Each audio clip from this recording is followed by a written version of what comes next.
Good evening, ladies and gentlemen. Laying down, having some rest after a beautiful day of going at the individuals with the FOIA. My legal work is tight and real on point. We had a nice meeting yesterday in the federal building in Foley Square, 40 Foley Square, with the staff attorneys, showing them about the individual corrupt clerks and some judges who made rulings that were against the Constitution and made rulings against United States Supreme Court, which is a no-no. We are coming for you. All you Obama loyalists left over in the court systems, you're going to go down with 18 U.S.C. 2441 and UN Treaty Laws Articles 2 through 9, which, as you know, the Second Circuit already decided a country's leader and his subordinates are subject to suit under UN treaty laws in the United States, in the Second Circuit, Southern District of New York, since the United Nations is headquartered in Manhattan, the Southern District of New York, Second Circuit. Wow, what a big blow to all the Black Lives Matter Incorporated members and their other, allies.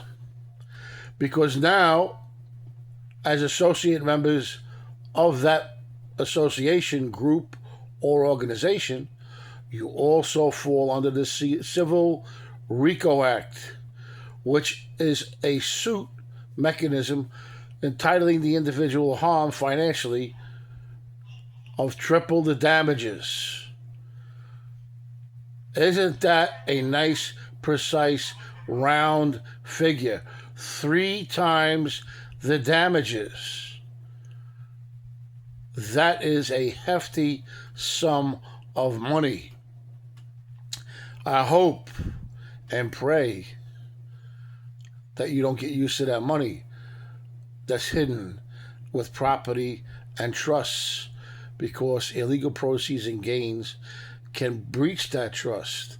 And if you put that money under your children's name, well, then you are subjecting them to the RICO Act under 18 U.S.C. 1961 through 64 C and D. Ring it up. Diaz versus Gates, 420 Fed 3rd, 894. Quoting Pedraza versus Carrero, New York State law, in its opinion, and it's a landmark opinion out of the Ninth Circuit,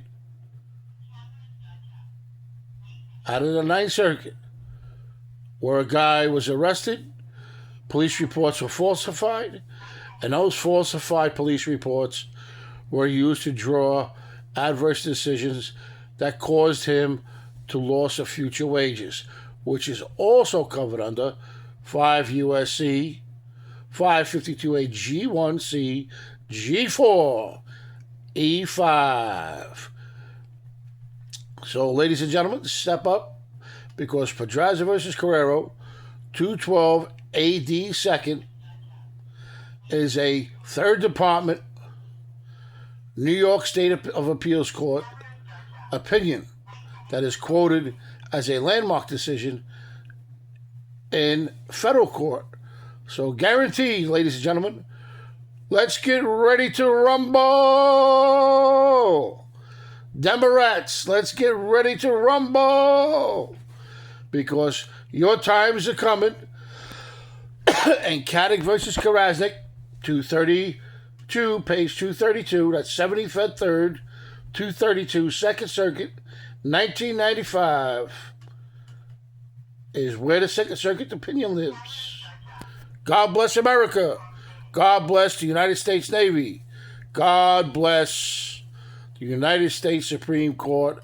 And God bless the United States Constitution, the most loved and sought after doctrine, and almost imitated and wished to be imitated in everyone's country, but they can't.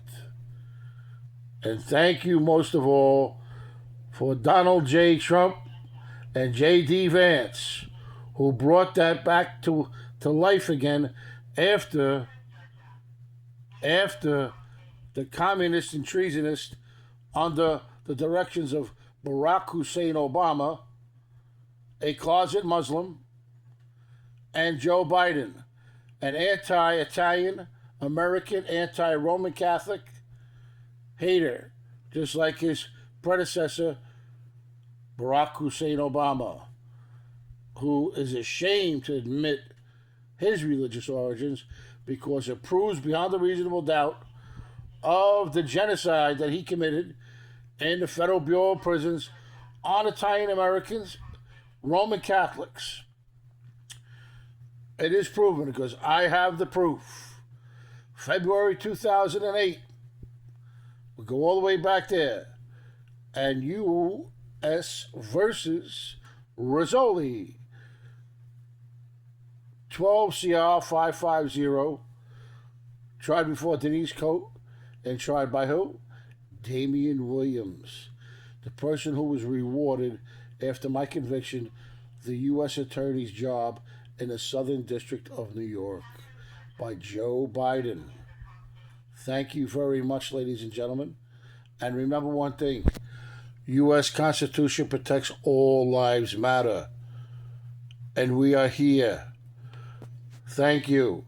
God bless you, Attorney General Pam Bondi, and God bless Kash Patel for weeding out all these genocide treasonists left over from the Obama-Biden regimes. All that swill that has infected the Justice Department and all that swill that has infected the state governments. God bless them.